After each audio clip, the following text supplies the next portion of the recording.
பாஸ்கரன் கொடுக்கும் சிலுவையின் செய்தியை கேட்டுக்கொண்டிருக்கும் சகோதர சகோதரிகளையும் நண்பர்களையும் இச்செய்தி மூலமாக சந்திப்பதில் பெரும் மகிழ்ச்சி அடைகிறோம். தாம் ஒருவரே ஞானமுள்ளவருமாயிருக்கிற தேவனுக்கு இயேசு கிறிஸ்துவின் மூலமாக என்றென்றைக்கும் மகிமையும் கனமும் உண்டாவதாக. ஆமீன்.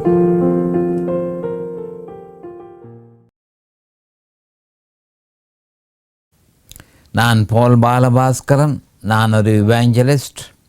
சிலுவையின் செய்தி என்ற இந்த நிகழ்ச்சியில் என் சகோதரர்கள், என் சகோதரிகள், என் நண்பர்கள் எல்லோரையும் மறுபடியும் சந்திப்பதில் நான் பெரும் மகிழ்ச்சி அடைகிறேன். இந்த அருமையான நேரத்தை கர்த்தராகிய இயேசு கிறிஸ்து எங்களுக்கு ஒதுக்கி தந்திருக்கிறார். இந்த நேரத்தில் கர்த்தருடைய வேத வார்த்தைகளை உங்களோடு பகிர்ந்து கொள்வது எனக்கு மிகுந்த சந்தோஷத்தை அளிக்கிறது என்பதை நீங்கள் அறிந்து கொள்ள வேண்டும். கர்த்தருடைய வார்த்தை என சொல்லப்படும் பொழுது இதை திருப்பி நான் சொல்லி கொண்டிருக்கிறேன். கர்த்தருடைய வார்த்தை என சொல்லப்படும் பொழுது சிலுவையில் அறையப்பட்ட இயேசு கிறிஸ்துவை பற்றியே சகல வார்த்தைகளும் பிரகடனப்படுத்துகிறது என்ற உண்மையை நாம் தெளிவாக அறிந்து இருக்க வேண்டும். ஆனபடியால் தான் அப்போஸ்தலர் பவுல் நாங்களோ சிலுவையில் அறையப்பட்ட கிறிஸ்துவை பிரசங்கிக்கிறோம் என்றும், அப்போஸ்தலர் யோவான் 1:1, 1:14, 1:29 தெளிவாக சிலுவையில் அறையப்பட்ட இயேசு கிறிஸ்துவே கர்த்தருடைய வார்த்தை என்பதையும் தெளிவாக நிரூபிக்கப்பட்டிருக்கிறது. அப்போ இந்த விஷயத்தில் கர்த்தருடைய வார்த்தை மிக முக்கியம். ஏனென்று சொன்னால் மனுஷன் அப்பத்தினால் மாத்திரமல்ல, மத்தேயு 4:4 நம்முடைய ஆண்டவர் சொல்லியிருக்கிறார், மனுஷன் அப்பத்தினாலே மாத்திரமல்ல தேவனுடைய வாயிலிருந்து புறப்படுகிற ஒவ்வொரு வார்த்தையினாலும் பிழைப்பான் என்று சொல்லி ஆண்டவர் சொல்லியிருக்கிறார். தேவனுடைய வாயிலிருந்து புறப்படுகிற ஒவ்வொரு வார்த்தையினாலும் பிழைப்பான் என்று. ஆனபடியால் நாம் கேட்கிறது, நாம் பார்க்கிறது கர்த்தருடைய வார்த்தை தானோன்ட்டு உறுதிப்படுத்தி கொள்ள வேண்டியது நம்முடைய கடமையாயிருக்கிறது. இல்லையோ நாம் பிழைக்க மாட்டோம் என்ற உண்மையை நாம் மனதில் வைத்திருக்க வேணும். இப்பொழுது நேரடியாக ரோமர் 7:2-3 போவோம். ரோமர் 7:2-3 அந்த வசனத்துக்கு போவோம். அது எப்படி என்றால், புருஷனுடைய ஸ்திரீ தன் புருஷன் உயிரோடு இருக்கும் அளவும் நியாயப்பிரமாணத்தின்படியே அவனுடைய நிபந்தனைக்கு உட்பட்டிருக்கிறாள். புருஷன் மரித்த பின்பு புருஷனை பற்றிய பிரமாணத்தில் நின்று விடுதலையாயிருக்கிறாள். ஆகையால் புருஷன் உயிரோடு இருக்கையில் அவள் வேறொரு புருஷனை விவாகம் பண்ணினால் விபசாரி எனப்படுவாள். புருஷன் மரித்த பின்பு அவள் அந்த பிரமாணத்தில் நின்று விடுதலையானபடியால் வேறொரு புருஷனை விவாகம் பண்ணினாலும் விபச்சாரி அல்ல. மறுபடியும் வாசிக்கிறேன், மிக முக்கியமான ஒரு வேத வார்த்தை. ரோமர் 7:2-3. அது எப்படி என்றால், புருஷனையுடைய ஸ்திரீ தன் புருஷன் உயிரோடு இருக்கும் அளவும் நியாயப்பிரமாணத்தின்படியே அவனுடைய நிபந்தனைக்கு உட்பட்டிருக்கிறாள். புருஷன் மரித்த பின்பு புருஷனை பற்றிய பிரமாணத்தில் நின்று விடுதலையாயிருக்கிறாள். ஆகையால் புருஷன் உயிரோடு இருக்கையில் அவள் வேறொரு புருஷனை விவாகம் பண்ணினால் விபச்சாரி எனப்படுவாள். புருஷன் மரித்த பின்பு அவள் அந்த பிரமாணத்தில் நின்று விடுதலையானபடியால் வேறொரு புருஷனை விவாகம் பண்ணினாலும் விபச்சாரி அல்ல என்று தெளிவாக வேத வாக்கியம் சொல்கிறது. இந்த வேத வாக்கியத்துக்கு நான் கொடுத்திருக்கிற தலையங்கம் ஆவிக்குரிய வேசித்தனம், ஸ்பிரிச்சுவல் அடல்ட்ரி. மிக முக்கியமான ஒரு விஷயம் என்பதை நாம் அறிந்து கொள்ள வேண்டும். ஜெபத்திற்கு கடந்து செல்வோம். அருமையான எங்கள் பிதாவே, உமக்கு ஸ்தோத்திரம். பரலோகத்தின் தேவனே, உமக்கு அண்டண்டைக்கும் ஸ்தோத்திரம்.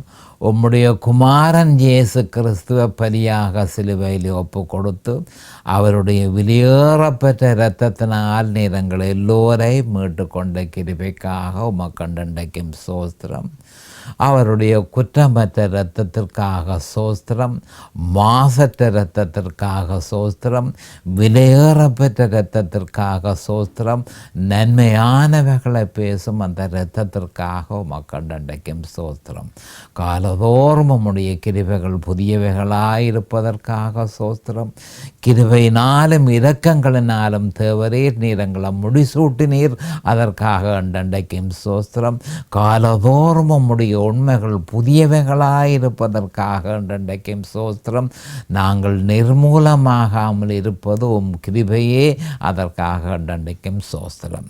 இந்த மகாபரிசுத்தமான விசுவாசத்தில் நாங்கள் எங்களை உறுதிப்படுத்தி கொள்ளவும், பரிசுத்த ஆவிக்குள் ஜெபம் பண்ணவும், தேவனுடைய அன்பிலே எங்களை காத்து கொள்ளவும், நித்திய ஜீவனுக்கு ஏதுவாக நம்முடைய கர்த்தராகிய இயேசு கிறிஸ்துவின் இரக்கத்தை பெற நாங்கள் காத்திருக்கிறோம். அருமையான பிதாவே, நாங்கள் காத்திருக்க அருள் செய்யும்.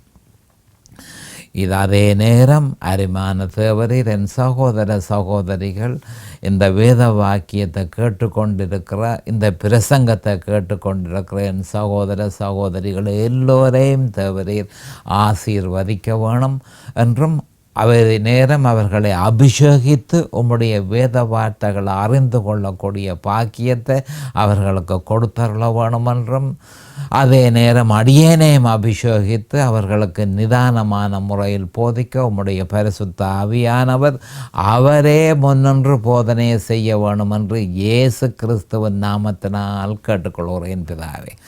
ஆமேன் and amen and amen. Hallelujah, hallelujah, hallelujah, hallelujah. அப்போ இந்த ரோமர் 7:2-3 4 முக்கியமான பாயிண்ட்ஸ், முக்கியமான விஷயம் சொல்லப்பட்டிருக்கிறத நாம் அறிந்திருக்க வேணும். முதலாவது, புருஷனுடைய ஸ்திரீ தன் புருஷன் உயிரோடு இருக்கும் அளவும் நியாயப்பிரமாணத்தின்படியே அவனுடைய நிபந்தனைக்கு உட்பட்டிருக்கிறாள். 2வது, புருஷன் மரித்த பின்பு புருஷனை பற்றிய பிரமாணத்தில் நின்று விடுதலையாயிருக்கிறாள். 3வது, ஆகையால் புருஷன் உயிரோடு இருக்கையில் அவள் வேறொரு புருஷனை விவாகம் பண்ணினால் விபசாரி எனப்படுவாள். 4வது, புருஷன் மரித்த பின்பு அவள் அந்த பிரமாணத்தில் நின்று விடுதலையானபடியால் வேறொரு புருஷனை விவாகம் பண்ணினாலும் விபசாரி அல்ல. 4 மிக முக்கியமான விஷயம் இந்த வேத வாக்கியங்களில் சொல்லப்பட்டிருக்கிறது. அநேகமான கிறிஸ்தவ போதகர்கள் இந்த வேத வாக்கியங்களில் பொதுவான திருமணம், விவாகரத்து, மறுமணம் ஆகியவற்றை பற்றியே பவுல் அப்போஸ்தலர் குறிப்பிட்டிருக்கிறார் என்று தமக்குள் திருப்தியடைந்து தம்முடைய மனுஷ கற்பனைகளுக்கு, மனுஷ பிரமாணங்களுக்கு, மனுஷ கட்டளைகளுக்கு, மனுஷ பாரம்பரியங்களுக்கு ஆதாரமாக இந்த வேத வாக்கியங்களை உபயோகிக்கிறார்கள் என்ற உண்மையை நாம் அறிந்து கொள்ள வேண்டும். மறுபடியும் சொல்கிறேன், அநேகமான கிறிஸ்தவ போதகர்கள் இந்த வேத வாக்கியங்களில் பொதுவான திருமணம், விவாகரத்து, மறுமணம் ஆகியவற்றை பற்றியே பவுல் அப்போஸ்தலர் குறிப்பிட்டிருக்கிறார் என்று தமக்குள் திருப்தி அடைந்து தம்முடைய மனுஷ கற்பனைகளுக்கும், தம்முடைய மனுஷ பிரமாணங்களுக்கும், தம்முடைய மனுஷ கட்டளைகளுக்கும், தம்முடைய மனுஷ பாரம்பரியங்களுக்கும் ஆதாரமாக இந்த வேத வாக்கியங்களை உபயோகிக்கிறார்கள் என்பதை நாம் அறிந்து கொள்ள வேண்டும்.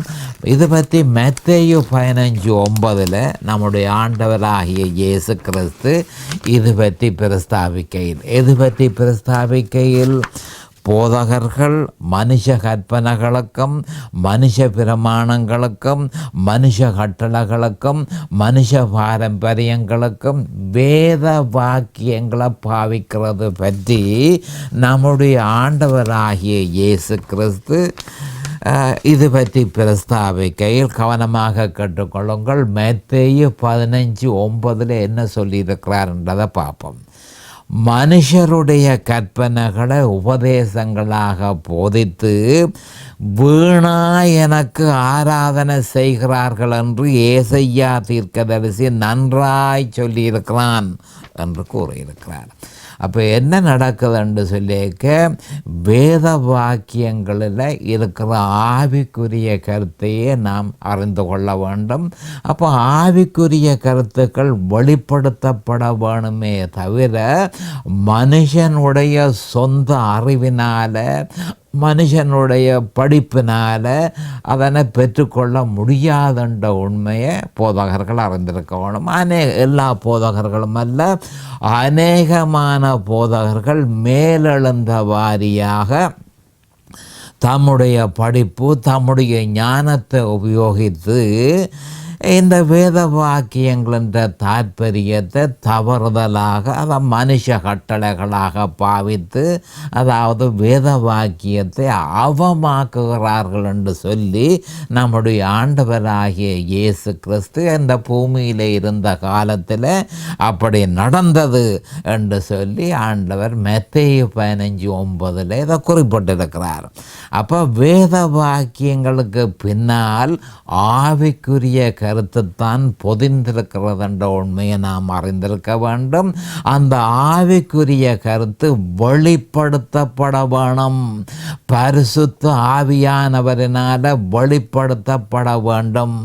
அப்படி வெளிப்படுத்தப்பட்ட விஷயங்களையே நாம் அறிய வேணுமே தவிர மேலெழுந்த வாரியாக வேதத்தில் இருக்கிற வேத வாக்கியங்களை வாசித்து அதற்கு மனுஷனுடைய அறிவை ஞானத்தை பாவித்து கருத்துக்களை எடுத்து நாங்கள் விமர்சனம் செய்யக்கூடாது என்ற உண்மையை கிறிஸ்தவர்கள் அறிந்து கொள்ள வேண்டும்.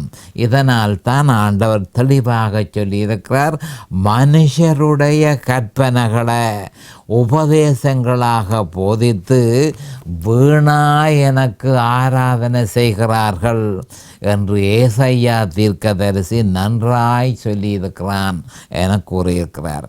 அப்படி எதுவும் எந்த மனுஷ கற்பனையும் அதை பற்றி மனுஷ கற்பனைகளை பற்றி பவுல் அப்போஸ்தலர் இங்கு குறிப்பிடவில்லை என்பதனை நாம் முதற்கண் தெளிவாக அறிந்து கொள்ள வேண்டும். அப்போ பவுல் அப்போஸ்தலர் மனுஷ கற்பனைகளையோ மனுஷ கட்டளைகளையோ மனுஷ பிரமாணங்களையோ மனுஷ பாரம்பரியங்களையோ இங்கு குறிப்பிடவில்லை என்பதை முதற்கண் நாம் தெளிவாக அறிந்து கொள்ள வேண்டும். ரோமர் 7:2 சொல்லப்பட்டிருக்கிற விஷயத்தை நாம் கவனமாக பார்த்து கொள்வோம். முதலாவதாக புருஷனுடைய ஸ்திரீ, இதனுடைய ஆவிக்குரிய கருத்து தான் எங்களுக்கு மிக முக்கியமான விஷயம். புருஷனுடைய ஸ்திரீ தன் புருஷன் உயிரோடு இருக்கும் அளவும் நியாயப்பிரமாணத்தின்படியே அவனுடைய நிபந்தனைக்கு உட்பட்டிருக்கிறாள் என பவுல் அப்போஸ்தலர் கூறியிருப்பதன் ஆவிக்குரிய பொருள் என்ன என்பதை பார்ப்போம்.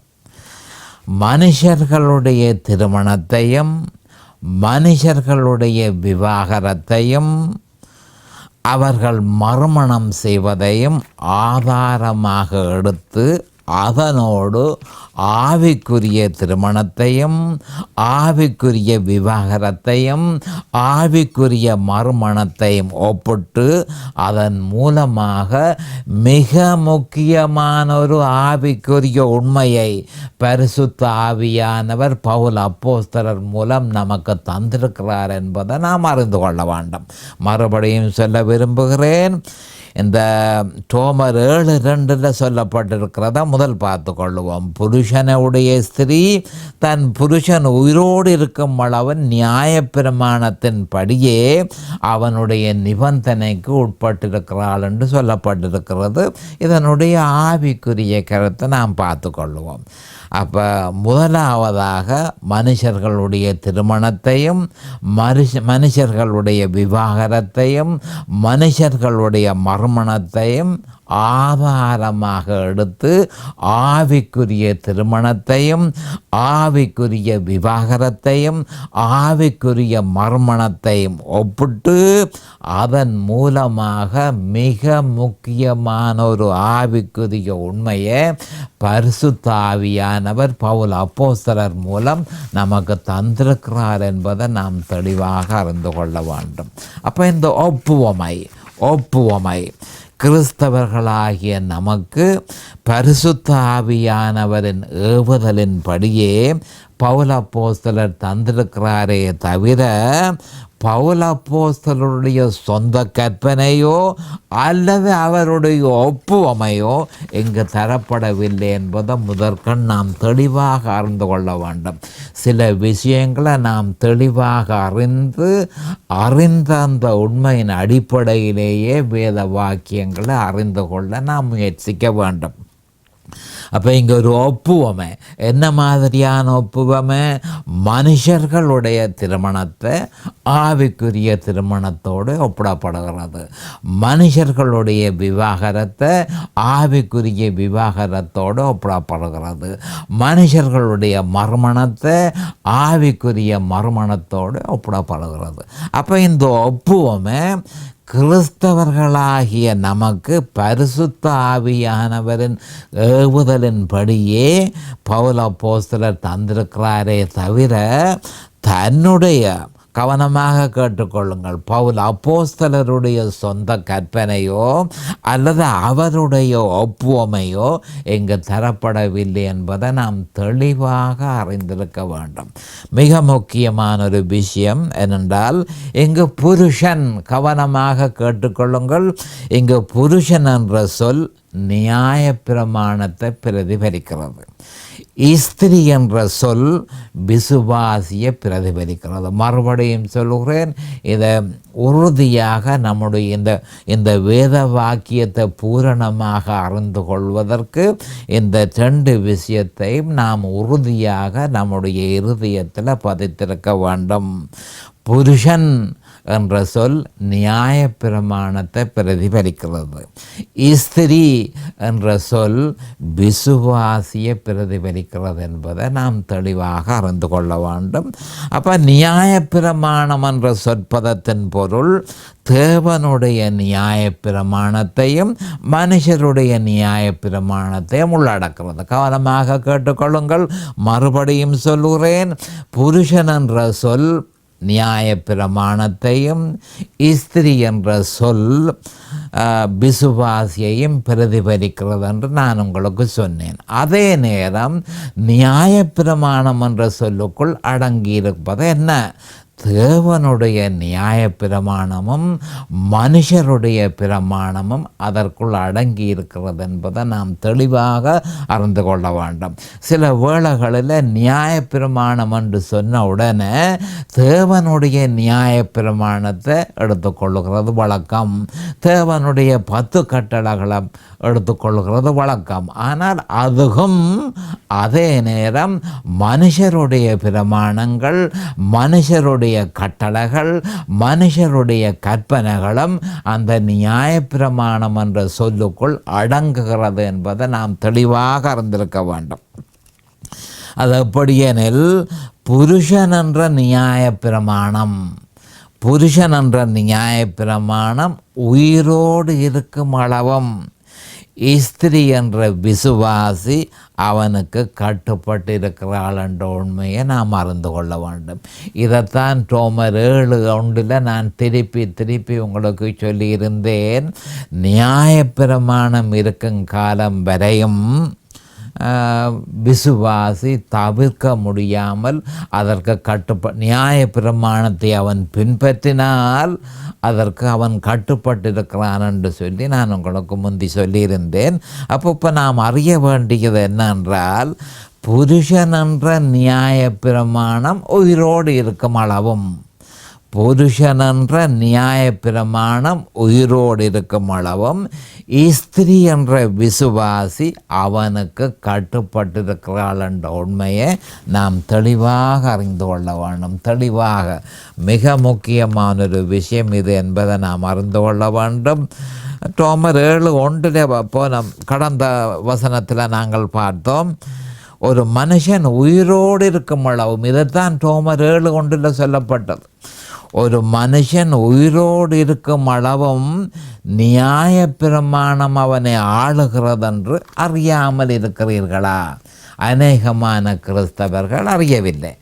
ஆனபடியால் தான் திரும்பவும் சொல்லப்படுகிறது, புருஷன் என்ற நியாயப்பிரமாணம் உயிரோடு இருக்கும் அளவும் ஸ்திரீ என்ற விசுவாசி அவனுக்கு கட்டுப்பட்டிருக்கிறாள்.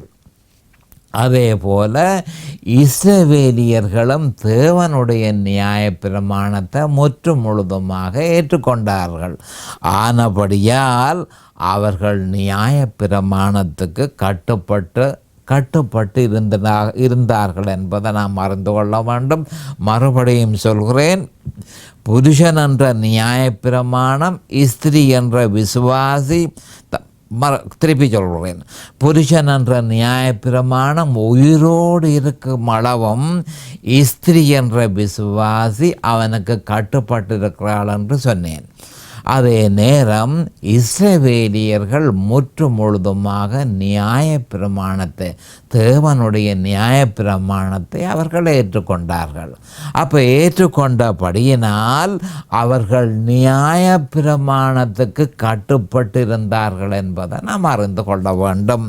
ஏனென்றால் அதற்கு கீழ்ப்படிய ஒளிக்கிட்ட உடனே அது உயிரோடு இருக்கும் அளவும் அவனை கட்டுப்படுத்துகின்ற உண்மையை அவர்கள் அறிந்திருந்தார்கள். அப்போ நியாயப்பிரமாணம் என்ற புருஷன் அவர்களை ஆட்கொண்டான். அப்படியே விசுவாசிகளும், கவனமாக கேட்டுக்கொள்ளுங்கள், மிக முக்கியமான விஷயம். இதை 2-3 தரம் திருப்பி சொன்னாலும் எனக்கு மிக அவசியமாக இருக்கிறது. இஸ்ரவேலியர்கள் தேவனுடைய நியாயப்பிரமாணத்தை ஏற்றுக்கொண்டதன் நிமித்தம் அவர்கள் நியாயப்பிரமாணத்துக்கு கட்டுப்பட்டு இருந்தார்கள்.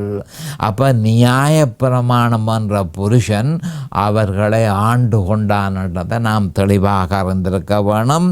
அப்படியே கவனமாக கேட்டுக்கொள்ளுங்கள், விசுவாசிகளும் கிருபையை தவிர்த்து, சிலுவையில் அறையப்பட்ட இயேசு கிறிஸ்துவை தவிர்த்து தேவனுடைய நியாயப்பிரமாணத்தை அல்லது மனுஷருடைய பிரமாணத்தை ஏற்றுக்கொள்வார்களாயின் அவர்களும் நியாயப்பிரமாணத்துக்கு கட்டுப்பட்டிருக்கிறார்கள். மறுபடியும் சொல்கிறேன், திருப்பி சொல்ல வேண்டியதாக இருக்குது. இது ஒவ்வொரு விசுவாசியினுடைய இருதயத்திலும் உறுதியாக நாட்டப்பட வேண்டும். இஸ்ரவேலியர்கள் தேவனுடைய நியாயப்பிரமாணத்தை ஏற்றுக்கொண்டார்கள். ஆனபடியால் அந்த நியாயப்பிரமாணம் அவர்களை ஆண்டு கொண்டது. அதே மாதிரி விசுவாசிகள் கிருபையை தவிர்த்து, அதென்ன கிருபையை தவிர்த்து, சிலுவையில் அறையப்பட்ட இயேசு கிறிஸ்துவை விசுவாசிப்பதற்கு பதிலாக அவர்கள் மனுஷருடைய கட்டளைகளையும் மனுஷருடைய பிரமாணங்களையும் தேவனுடைய பிரமாணங்களையும் ஏற்றுக்கொள்வார்களாக இருந்தால் அவர்களும் நியாயப்பிரமாணத்துக்கு கட்டுப்பட்டிருக்கிறார்கள் என்ற உண்மையை நாம் தெளிவாக அறிந்து கொள்ள வேண்டும். அவர்கள் நியாயப்பிரமாணத்தை தம்முடைய புருஷனாக ஏற்றுக்கொண்டதன் நிமித்தம் நியாயப்பிரமாணம் என்ற புருஷன் அவர்களை ஆளுகிறான். இதைத்தான் கவனமாக பார்த்து கொள்ள வேண்டும். இஸ்ரவேலியர்கள் தேவனுடைய நியாயப்பிரமாணத்தை ஏற்றுக்கொண்டதன் நிமித்தம் நியாயப்பிரமாணம் அவர்களை ஆண்டு கொண்டது. நியாயப்பிரமாணம் என்ற புருஷன் அவர்களை ஆண்டு கொண்டான். அதே மாதிரி கிறிஸ்தவர்களும் கிருபையை விட்டு விலகி, அதனுடைய அர்த்தம் என்ன? சிலுவையில் அறையப்பட்ட இயேசு கிறிஸ்துவை விட்டு விலகி வேறு எதனை அவர்கள் விசுவாசித்தாலும் நியாயப்பிரமாணத்தையே அவர்கள் ஏற்றுக்கொள்கிறார்கள். அப்படி நியாயப்பிரமாணத்தை அவர்கள் ஏற்றுக்கொள்ளும் பொழுது நியாயப்பிரமாணம் என்ற புருஷன் அவர்களை ஆளுகிறான் என்ற உண்மையை நாம் தெளிவாக அறிந்து கொள்ள வேண்டும். ஏனென்றால் அவர்கள் நியாயப்பிரமாணத்தை நியாயப்பிரமாணத்தை ஏற்றுக்கொண்டார்கள். அப்போ நியாயப்பிரமாணம் என்று சொல்லும் பொழுது அது தேவனுடைய பிரமாணமாக இருக்க வேண்டியதில்லை. மனுஷருடைய கட்டளைகள், மனுஷருடைய பிரமாணங்கள், மனுஷருடைய பாரம்பரியங்கள், அவைகள் எதுவாக இருந்தாலும் சிலுவையில் அறையப்பட்ட இயேசு கிறிஸ்துவை தவிர்த்து அவற்றை ஒரு மனுஷன், ஒரு விசுவாசி ஏற்றுக்கொள்வான் ஆயின் அவனையும் நியாயப்பிரமாணம் ஆளுகிறது என்ற உண்மையை ஏற்கனவே ரோமர் 7:1 பவுல் அப்போஸ்தலர் தெளிவாக கூறியிருக்கிறார். பரிசுத்த ஆவியினால் ஏவப்பட்டு பவுல் அப்போஸ்தலர் என்ன கூறியிருக்கிறார்? ஒரு மனுஷன் உயிரோடு இருக்கும் அளவும் நியாயப்பிரமாணம் அவனை ஆளுகிறது என்று அறியாமல் இருக்கிறீர்களா? இப்படி இருக்க ரோமர் 7:2 புருஷன் மரித்த பின்பு புருஷனை பற்றிய பிரமாணத்தில் நின்று விடுதலையாயிருக்கிறாள் என்பதனுடைய ஆவிக்குரிய பொருள் என்ன என்பதை நாம் பார்ப்போம். பொதுவாக ஸ்திரீயினுடைய புருஷன் மரித்து போனால் தேவனுடைய பார்வைக்கும் மனுஷருடைய பார்வைக்கும் அவள் அவனிடத்திலிருந்து விடுதலையாயிருக்கிறாள் என்பது மட்டுமல்ல, அவள் விரும்பினால் வேறொரு புருஷனை சட்டபூர்வமாக விவாகம் செய்கிறதற்கும் அவளுக்கு உரிமை உண்டு. அப்படி அவள் மறுமணம் செய்தாளாக இருந்தால் அவள் வேசித்தனம் செய்யவில்லை என்பது வெளிப்படையான உண்மையாக இருக்கிறது. மறுபடியும் சொல்கிறேன், புருஷன் மரித்த பின்பு புருஷனை பற்றிய பிரமாணத்தில் நின்று விடுதலையாயிருக்கிறாள் என்பதன் பொருள் என்ன? பொதுவாக ஸ்திரீயினுடைய புருஷன் மரித்து போனால் தேவனுடைய பார்வைக்கும் மனுஷருடைய பார்வைக்கும் அந்த ஸ்திரீ விடுதலையாயிருக்கிறாள். அந்த புருஷனுக்கு முழுதுமாக விடுதலையாயிருக்கிறாள். ஏன்னா அவன் மரித்து போனான். ஆனபடியால் இன்னொரு புருஷனை அவள் சட்டபூர்வமாக திருமணம் செய்வாளாக இருந்தால் அவள் மறுமணம் செய்யவில்லை என்பதை திருப்பி சொல்கிறோம். அவள் வேசித்தனத்தில் ஈடுபடவில்லை என்பதை நாம் தெளிவாக அறிந்திருக்க வேண்டும். மறுபடியும் சொல்ல விரும்புகிறேன், இதில் ஒரு குழப்பம் ஏற்பட்டிருக்கு. புருஷன் மரித்த பின்பும் புருஷனை பற்றிய பிரமாணத்தில் நின்று விடுதலையாயிருக்கிறாள். அப்போ ஒரு ஸ்திரீயினுடைய புருஷன் மரித்து போனால் மனுஷருடைய பார்வைக்கும் தேவனுடைய பார்வைக்கும் அவனிடத்தில் இருந்து அவள் விடுதலையாயிருக்கிறாள் என்பது மட்டுமல்ல, அவள் விரும்பினால் இன்னொரு புருஷனை சட்டபூர்வமாக மறுமணம் செய்யவும் அவளால் முடியும் என்பதனையும், அப்படி அவள் மறுமணம் செய்வாளாக இருந்தால் அவள் வேசித்தனம் செய்யவில்லை என்பதும் வெளிப்படையான உண்மையாயிருக்கிறது. இதே ஒப்புவமையை கொண்டு பவுல் அப்போஸ்தலர் கூறியிருக்கும் ஆவிக்குரிய உண்மை என்னவென்றால், நியாயப்பிரமாணம் கிறிஸ்துவினால் பரிபூரணமாக சிலுவையில் நிறைவேற்றப்பட்டது என்பதை நாம் எல்லோரும் அறிந்திருக்கிறோம். அப்போ சிலுவையில் நிறைவேற்றப்பட்டிருக்கிறபடியினால் விசுவாசத்தின் மூலம் கிறிஸ்துவோடு கூட சரீர ரீதியாக இணைந்து அவரோடு கூட சிலுவையில் அறைய நேரம் சமீபமாகிவிட்டது. இது பற்றி நான் விவரமாக சொல்ல வேண்டியவனாக இருக்கிறேன். அதுவரைக்கும் கர்த்தராகிய இயேசு கிறிஸ்துவின் நாமத்தினால் நான் உங்களை ஆசீர்வதிக்கிறேன். அவருடைய கிருபையும் அவருடைய இரக்கமும் உங்களுக்கு தாராளமாக கிடைப்பதாக இயேசுவின் நாமத்தில் பரிசுத்த பிதாவே. ஆமேன் அண்ட் ஆமேன் அண்ட் ஆமேன். இந்த சிலுவையின் செய்தியை கேட்பவர்கள் அதன் ஆவிக்குரிய பலனை பூரணமாக அடைய வேண்டும் என்பதே நம்முடைய பிரார்த்தனையாகும். தொலைபேசி மூலம் தொடர்பு கொள்ள விரும்புவோர் 647-465-1224 மூலமும், இமெயில் மூலம் தொடர்பு கொள்ள விரும்புவோர் paulbalabaskaran@gmail.com மூலமும் தொடர்பு கொள்ளலாம்.